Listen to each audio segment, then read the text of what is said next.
jarak ini ya, ini jarak 60 ya, 60 cm kali ini ya. Jarak tanam kita kemarin pakai 20 cm,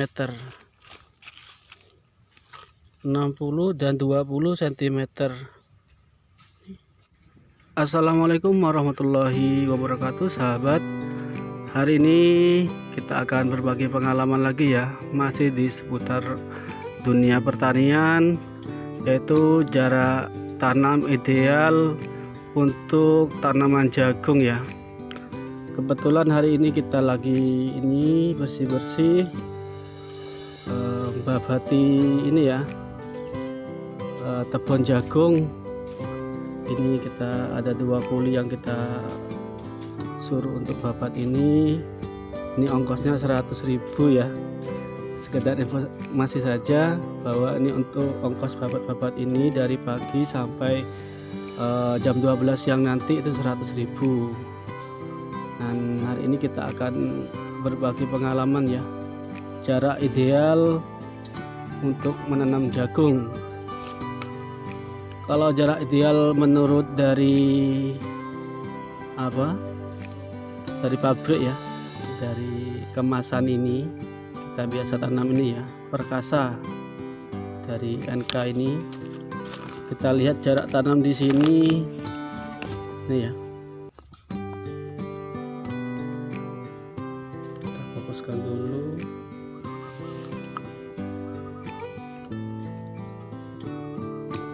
Nah, ini jarak tanamnya, yaitu lahan ditugal dengan jarak tanam 75 kali 20 cm atau 70 kali 20 cm untuk satu benih per lubang. Tutuplah lubang dengan tanah atau pupuk kandang yang sudah matang. Ini adalah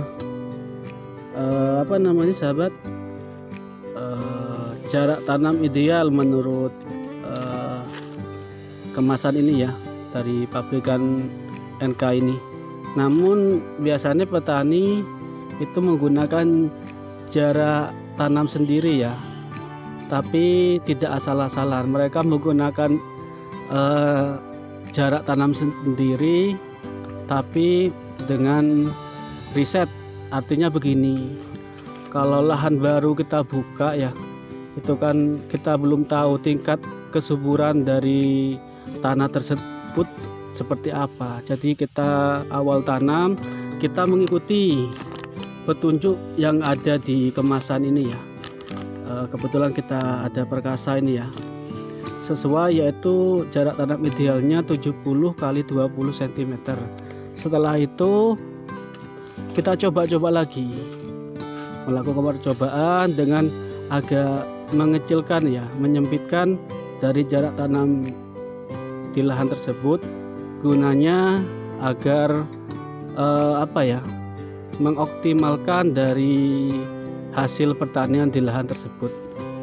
Nah, ini lahan ini kita tanami kemarin ya, jarak ini ya, ini jarak 60 ya, 60 cm kali ya. Jarak tanam kita kemarin pakai 20 cm, 60 dan 20 cm. Dan alhamdulillah dengan jarak yang kami buat itu sendiri, hasilnya juga lumayan ya.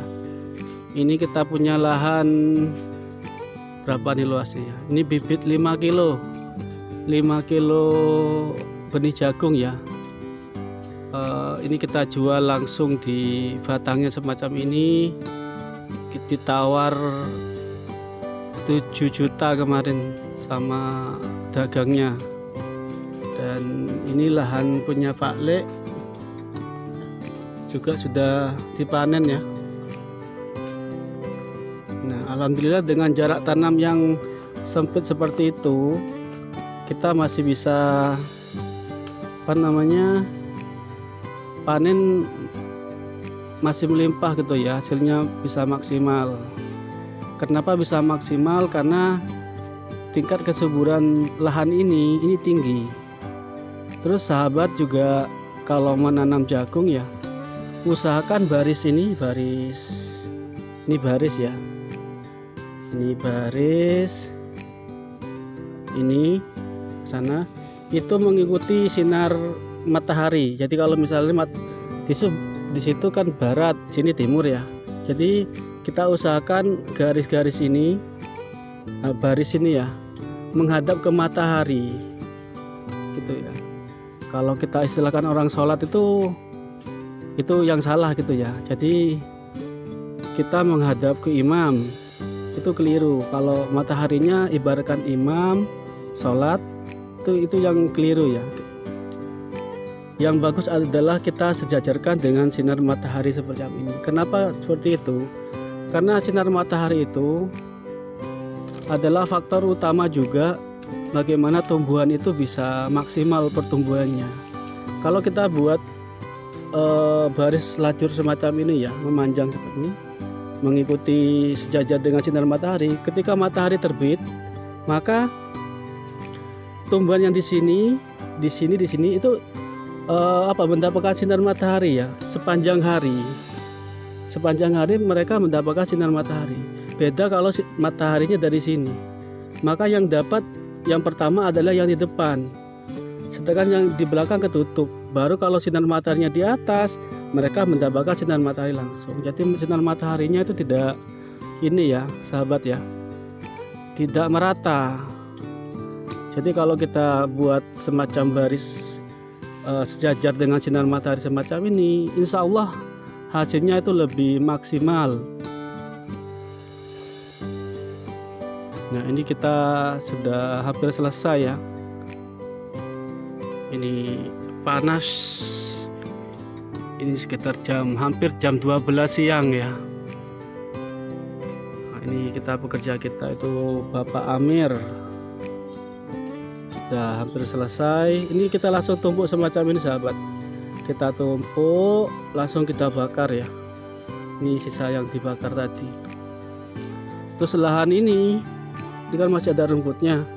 Ketika kita nanti mau tanam kembali, ini tidak kita semprot dengan herbisida dulu ya sahabat ya. Jadi kita langsung ini nanti kita airi sekali, habis itu baru kita tanami yang mengikuti ini baris yang sudah ada ini ya. Nah, baris yang sudah ada, habis gitu setelah selesai ditanami, lubang bekas tugalnya kita tutupi dengan tanah. Habis itu baru kita semprot ya dengan herbisida. Dengan cara seperti itu, maka tumbuhan atau gulmanya akan tumbuh itu lebih lambat. Ketika tanaman jagung ini mulai tumbuh ya perlahan, maka gulmanya akan perlahan juga akan mati. Dan akar-akar yang ada di dalam tanah, akar rumput tersebut itu dapat juga menggemburkan tanah. Terus ini juga sahabat ya, kenapa kita tanami lagi di bekas ini ya, bekas tanam jagung ini. Ini kalau secara logika di daerah sini, ini nanti kan kita tanam di sebelah sini. Ini unsur haranya sudah habis diserap ini ya, diserap jagung sebelumnya gitu ya. Nah, itu logikanya. Tapi sebenarnya dengan kita menanam di samping bekas tanam jagung seperti ini, akar-akar ini seperti ini, dia juga akan menggemburkan tanah, dan akar ini juga bisa menjadi pupuk ya sahabat ya. Ini juga bisa menjadi pupuk. Nah, itu keuntungannya kalau kita tanam di bekas tanam jagung ini.